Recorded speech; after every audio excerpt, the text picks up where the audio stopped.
Eh bien bonjour à tous et bienvenue dans ce nouveau numéro du JTech. Le JTech, vous le savez, c'est tous les week-ends, toute l'actualité high-tech. Facebook a-t-il copié une application mobile française? C'est en tout cas ce qu'affirment les créateurs de Room. Ça y est, il est arrivé à la rédaction de 01net TV, vous saurez tout sur le nouvel iPad Air 2 dans un instant. Comment prendre soin de la batterie de son smartphone ou de son ordinateur? Quelques trucs à savoir dans ce JTech. Et puis direction tout de suite à Porte de Versailles à Paris pour la Paris Games Week, le rendez-vous des passionnés de jeux vidéo. Bienvenue dans ce JTech.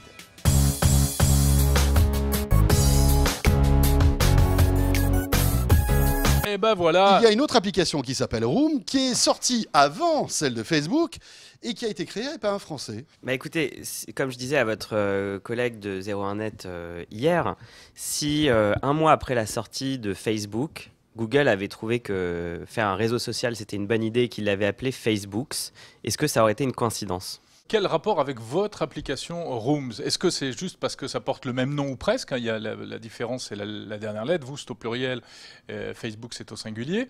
Ou bien, vous pensez, véritablement, il y a autre chose selon vous? Bah Parce que les applis ne sont pas tout à fait les mêmes. Non, les applis ne sont pas tout à fait les mêmes, mais le tronc commun est le même. C'est-à-dire qu'on crée des rooms. À l'intérieur, on invite des personnes. Alors sur l'application de Facebook, c'est avec un QR code. Chez nous, c'est en partageant ce qu'on appelle un Room ID et un mot de passe. Mais finalement, un QR code, c'est quoi? C'est un nom et un mot de passe qui est codé dans un code image. Donc c'est exactement la même chose, c'est juste que techniquement, Oui, après, la manière d'y d'y... C'est cosmétique, voilà. Sur le fond, on rejoint des rooms. À l'intérieur, on peut partager des photos, des textes, commenter. C'est la même chose. Donc c'est des salons qui sont privés ou pas privés selon les personnes avec qui on a décidé de partager l'invitation. Et on fait exactement la même chose à l'intérieur. Et donc le problème n'est pas seulement d'avoir copié le concept, c'est d'avoir donné le même nom. C'est-à-dire que vous avez le même concept, le même nom, c'est la même application. Alors Franck David, on va essayer de se faire un peu l'avocat du diable. Est-ce que finalement vous n'êtes pas victime d'une énorme malchance finalement? Ça aurait pu peut-être arriver, parce que vous dites Room, ça ressemble effectivement, mais on peut imaginer que Chatrooms aurait pu vous inspirer à vous, mais aussi Facebook. On est d'accord là-dessus. Est-ce qu'on ne peut pas aussi imaginer que voilà, Facebook se dise, tiens, en ce moment, l'anonymisation, ça revient un petit peu à la mode avec toutes les applications style Secret, Whispers, etc.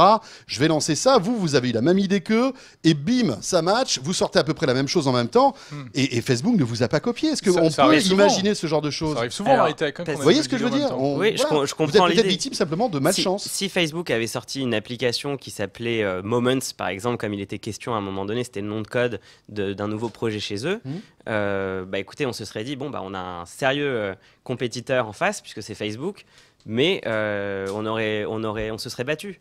Là, le problème, c'est qu'ils donnent le même nom. Alors, si vous voulez, moi, je ne crois pas. Hein, vous imaginez qu'on a quand même en face Facebook, une boîte qui vaut des centaines de milliards de dollars. C'est vrai. Vous n'avez pas choisi l'adversaire le plus simple. Est-ce que vous croyez sincèrement qu'ils peuvent lancer une application sans savoir ce qui existe, ce qui sort, qui font pas de veille technologique, qu'il n'y a pas des stagiaires chez Facebook qui regardent toutes les applications sociales qui sortent pour avoir des idées, pour tout simplement s'informer, sachant que nous, alors qu'on n'est que 2 Français dans notre coin, on le fait. Donc c'est quand même... Qu'est-ce que vous demandez aujourd'hui? Vous demandez quoi? D'être entendu, écouté par Facebook? Qu'est-ce que vous voulez? On a déposé une de l'argent? On a déposé une marque aux États-Unis, on a déposé une marque en France. Si nous, on avait sorti une application en reprenant le nom d'une autre application, on nous serait tombé dessus. Ça sert à quoi de déposer des marques? Ça sert à se protéger.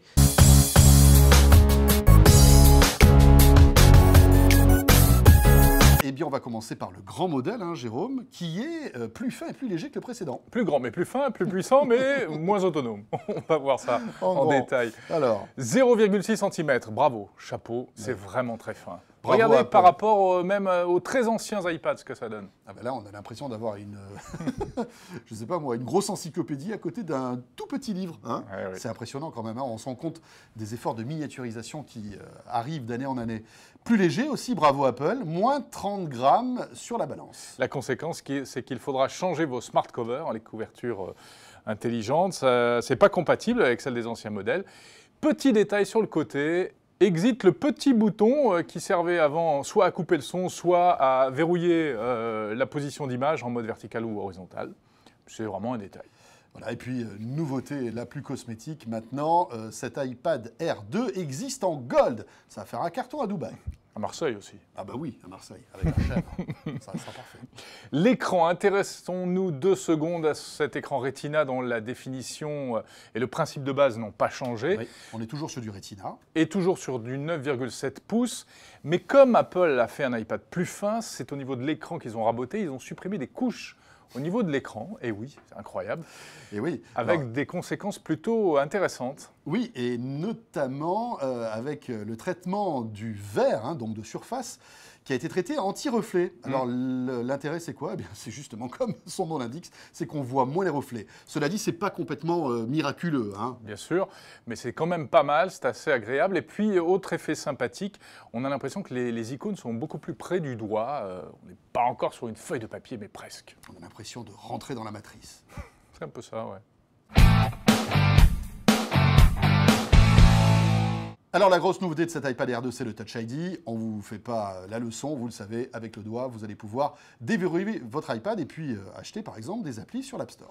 Côté techno inside, le Wi-Fi a été amélioré. On est maintenant sur du Wi-Fi MIMO qui porte plus loin. En revanche, pas de NFC, hein, contrairement à l'iPhone 6. Il faudra sans doute attendre une prochaine génération.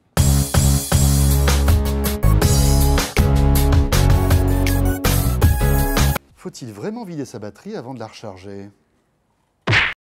Et non, ce n'est pas la peine. Alors c'était vrai dans le temps avec les batteries nickel-cadmium qui avaient le système de mémoire de charge. Ça veut dire qu'elles se souvenaient dans leur petite tête jusqu'où elles s'étaient déchargées et du coup la fois d'après, elles se calibraient là-dessus. Maintenant, avec le lithium-ion, c'est terminé. Elles n'ont plus de mémoire du tout. Non. Et donc, vous pouvez les recharger quand vous voulez, les vider quand vous voulez. Il n'y a plus de souci. Et même, il vaut mieux éviter en réalité de la laisser se vider complètement. Par exemple, si vous rangez une batterie dans un tiroir pendant plusieurs mois, elle va vraiment se vider. Mais le jour où vous allez la rebrancher, eh bien, il peut même y avoir des risques de réaction chimique avec... Dis donc, je suis en train d'y penser, mais j'ai plein de vieux téléphones avec des vieilles batteries dans mon tiroir, là. Ça va peut-être exploser. Il faut toujours entièrement recharger sa batterie. Et non, pas du tout. Et pour la même raison que tout à l'heure, avec les nouvelles batteries lithium-ion, il n'y a plus cette mémoire de charge, donc en fait, c'est pas la peine. Alors vous pouvez la recharger à fond de temps en temps, ça lui fera pas de mal, ça va la recalibrer, mais c'est pas nécessaire et on peut tout à fait se contenter, si on n'a pas le temps, de la recharger jusqu'à 70-80%. En gros, on fait un peu ce qu'on veut avec ces batteries lithium-ion. Je sais pas ce que vous en pensez, mais laisser charger son téléphone toute la nuit, à mon avis, c'est pas terrible. Il n'y a aucun problème, François. Ah bon? Tu peux laisser charger toute la nuit, puisqu'aujourd'hui, les batteries détectent lorsqu'elles sont full et elles s'arrêtent. Elles arrêtent le rechargement. Elles ne se rechargent plus jusqu'à ce qu'elles se vident et là, ça repart, bien sûr. Exactement. Alors, malgré tout, il ne faut pas abuser parce que si tu laisses brancher toute la journée et que tu continues à te servir de ton téléphone, là, il risque de chauffer. Et la chaleur, c'est ce qu'il y a de plus mauvais pour une batterie, y compris d'ailleurs la chaleur du soleil. Ah, c'est pour ça que parfois, mon téléphone est chaud comme ça, alors. Moi, je fais très attention à la batterie de mon téléphone, parce que je me dis que plus je recharge la batterie de mon téléphone, plus elle s'use.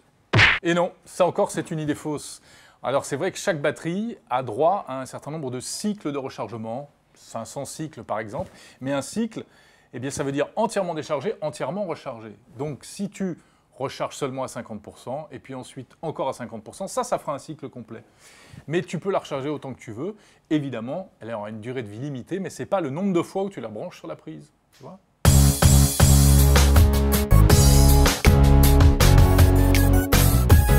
David Echelle, c'est un succès incroyable, non, d'année en année, la Paris Games Week? La Paris Games Week, c'est un salon qui connaît la plus forte croissance sur le marché français chaque année.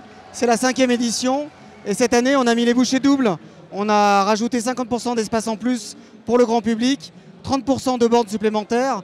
Tous les constructeurs ont fait un effort extrêmement important. Donc vous avez encore plus de Xbox One, de PlayStation 4, de Wii U et de PC sur la Paris Games Week. Et puis voilà, c'est une année extraordinaire. L'an dernier, il y avait une actualité incroyable avec des nouvelles consoles qui arrivaient. Cette année, c'est l'année où on va retrouver les nouvelles consoles, mais on retrouve aussi tous les jeux, tous les accessoires qui vont avec ces consoles. Donc une édition fantastique.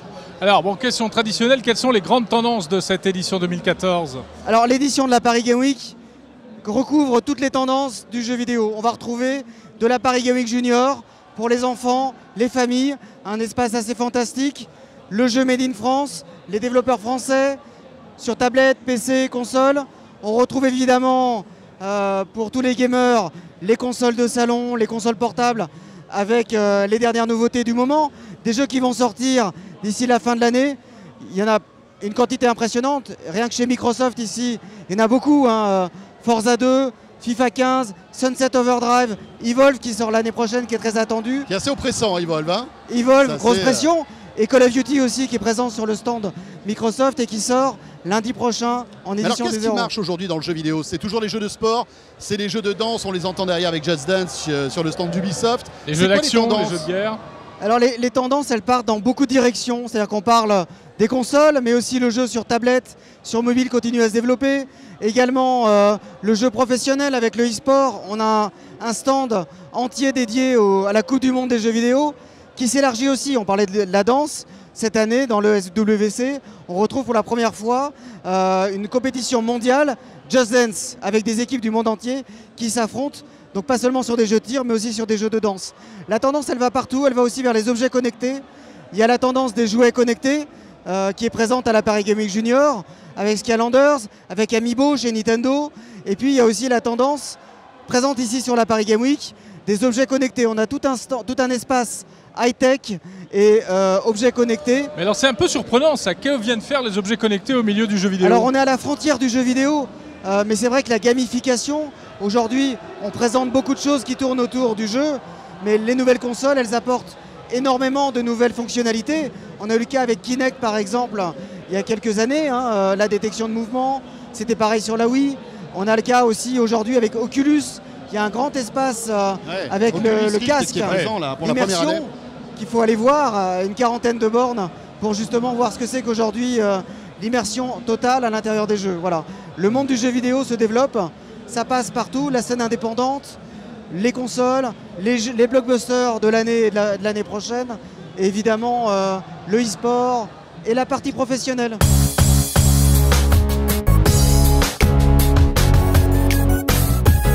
Voilà, c'est la fin de ce JTech. Retrouvez l'intégralité de ces vidéos et bien d'autres sur 01net.com. Et surtout, n'hésitez pas à nous retrouver sur les réseaux sociaux pour être au courant de toutes les dernières vidéos de 01net TV, Twitter, Facebook, YouTube. On vous attend. On se retrouve bien entendu samedi prochain pour un nouveau JTech et chaque matin pour la vidéo du jour. Portez-vous bien et à très vite. Salut à tous.